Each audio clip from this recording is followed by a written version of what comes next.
لماذا على الأغنياء في وطننا العربي أن يحيوا بسلام وبأمان، وعلى الفقراء وعلى الجوعى أن يموتوا من أجل أن يحيا الوطن؟ يحيا الوطن لمن؟ يحيا الوطن لمن؟ لأصحاب الكروش وأصحاب العروش. البهائم في أوروبا لها حقوق، صنعوا لها جمعيات حقوق الحيوان. أما البشر في وطننا العربي فليس لهم إلا المسالخ، وليس لهم إلا السجون، وليس لهم إلا المشانق. ولا حول ولا قوة إلا بالله. ما كانت الصفوف الأخيرة يوما صفوفنا، نحن أينما كنا نقف كان يبدأ العد.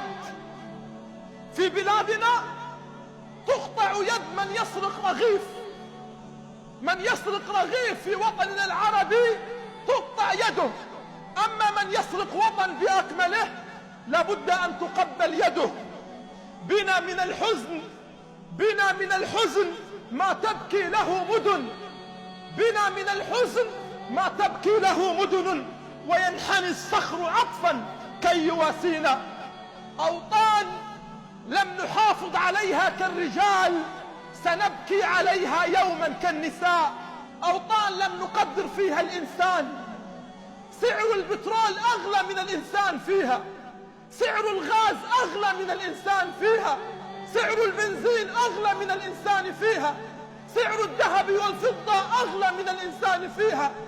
أوطان أرخص ما فيها الإنسان، أوطان أرخص ما فيها الإنسان.